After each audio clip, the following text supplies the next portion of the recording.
Syekh Bahauddin Naqsyabandi merupakan tokoh tasawuf dan salah seorang wali kutub yang masyhur. Beliau adalah pendiri dari tarekat Naqsyabandiyah yang tersebar ke berbagai penjuru dunia. Hingga sampai saat ini ajaran beliau terus disiarkan dan diamalkan oleh jutaan umat.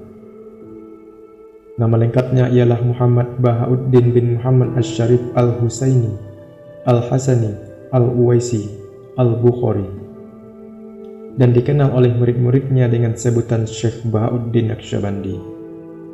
Lahir di kota Qasrul Arifan, di dekat kota Bukhara, yang merupakan bagian dari negara Rusia saat ini. Bertepatan pada tanggal 15 Muharram, tahun 717 Hijriah, atau pada tahun 1317 Masehi. Syekh Bahauddin berasal dari lingkungan keluarga yang baik dan taat dalam menjalankan syariat Islam. Menurut riwayat, peristiwa aneh terjadi sebelum kelahirannya. Bau harum semerbak menyelimuti desa, sehingga aroma tersebut tercium oleh Syekh Baba As-Samasi, yang ketika itu sedang melintasi desa tersebut bersama rombongannya. Kemudian dengan pandangan kasafnya beliau berkata, bahwasannya dari desa itu akan lahir seorang bayi yang kelak akan menjadi wali Allah. Syekh Baba As-Samasi merupakan guru pertama dari Syekh Bahauddin dalam menempuh jalan spiritualnya, dan juga merupakan guru besar sufi di kota tersebut. Pada masa itu, tradisi keagamaan Islam berada di bawah bimbingan para guru besar sufi yang dikenal sebagai Khawajakan atau Khoja, yang berarti Kiai Agung. Dari kecil Syekh Bahauddin belajar ilmu agama di sana, hingga pada saat berumur 18 tahun, Syekh Baba As-Samasi membaiat beliau dan mengajarkannya ilmu tarekat. Dan Syekh Bahauddin dengan senang hati menekuni tasawuf serta seluk-beluk ilmu tarekat, sehingga ia terus belajar, bersuluk, dan bermukim di sana sampai gurunya wafat. Tatkala Syekh Baba As-Samasi meninggal dunia, ia pun dibawa oleh neneknya pergi ke Samarkand dan dipertemukan kepada salah seorang ulama di sana untuk meminta restu agar didoakan kepada Allah supaya diberi keberkahan. Kemudian beliau pergi ke Bukhara dan menikah dengan salah seorang gadis di kota itu, lalu kembali lagi ke Qasrul Arifan, desa tempat kelahirannya, dan bermukim di sana. Selama di Qasrul Arifan, beliau sering mengunjungi makam para ulama di kota Bukhara. Hingga pada suatu malam, ketika sedang menziarahi makam Syekh Muhammad Wasi, beliau mengalami suatu kejadian yang aneh, di mana ia menemukan sebuah lampu yang cahayanya redup di sisi makam itu. Minyaknya hampir habis, namun lampu itu memiliki sumbu yang masih panjang. Kemudian beliau menggoyang-goyangkan lampu itu agar minyaknya rata membasahi sumbu, sehingga cahayanya pun terang kembali. Dalam kondisi seperti itu, datanglah isyarat kepada beliau agar menziarahi makam Syekh Ahmad Al-Ajfariuli. Sesampainya di sana ia juga menjumpai kejadian serupa.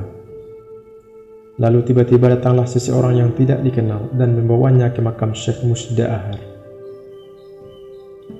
Di situ pun terlihat sebuah lampu seperti yang ada pada dua makam sebelumnya. Beliau pun duduk menghadap kiblat.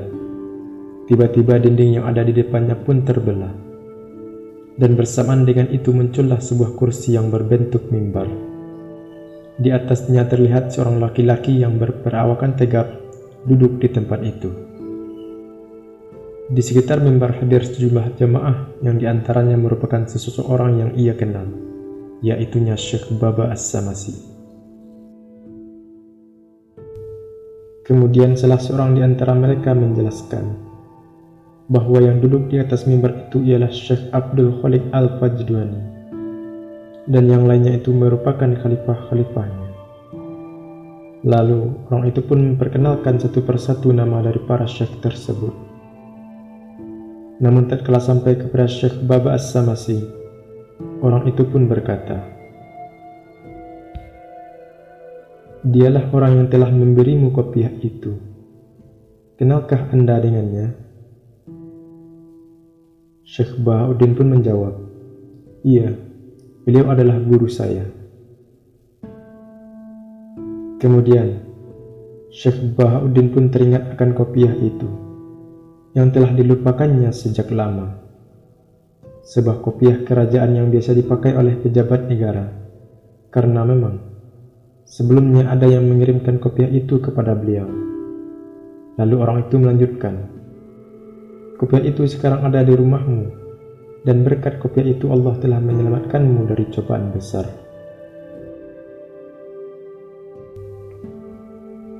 Setelah itu, Syekh Abdul Khaliq Al-Fajdwani memberikan pencerahan kepada beliau tentang tharikat yang beliau pelajari dan tentang pelaksanaan suluk, sampai akhirnya menjelaskan tentang kejadian yang ia lihat sebelumnya.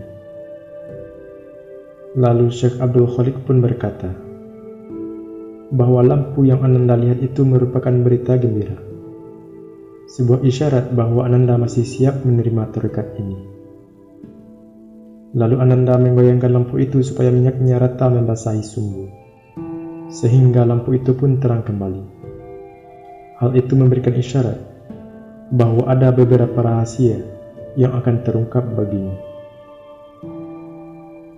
Maka laksanakanlah apa yang Ananda inginkan, niscaya maksudmu akan tercapai. Teguhkanlah pendirian, dan tetaplah istiqomah di atas syariat yang suci. Laksanakanlah amar ma'ruf nahi mungkar, dan beramallah dengan azimah, serta bersungguh-sungguh dalam menjalaninya. Tinggalkanlah keringanan dan kelonggaran dalam ibadah. Hindarilah perbuatan bid'ah, serta berpedomanlah pada perilaku Rasulullah SAW dan para sahabatnya.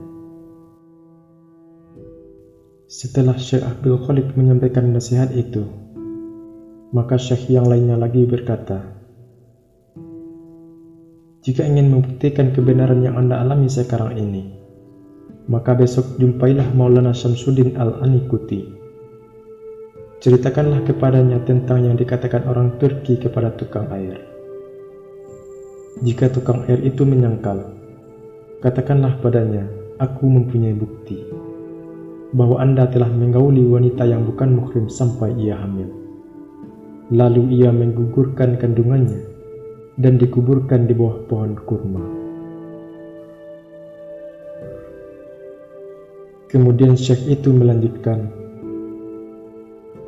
"Jika ini telah Anda sampaikan kepada Maulana Syamsuddin, maka sehari setelah itu ambillah 3 biji kismis dan anggur kering, lalu pergilah ke Nasaf untuk berkhidmat kepada Syekh Amir Kulal, lalu serahkanlah kopiah kerajaan itu kepadanya. Setelah itu di tengah perjalanan nanti, Anda akan bertemu dengan seorang syekh yang akan memberimu sepotong roti panas. Lalu terimalah roti itu dan janganlah berbincang dengan dia sepatah kata pun. Selanjutnya Anda akan melintasi suatu kafilah, lalu seorang pemuda akan mencegatmu, maka nasihatilah ia, karena taubatnya ada di tanganmu." Maka para syekh itu pun menyudahi pembicaraannya, dan beliau pun sadar seperti sedia kala. Lalu kembali ke rumahnya untuk mengambil kopiah kerajaan itu.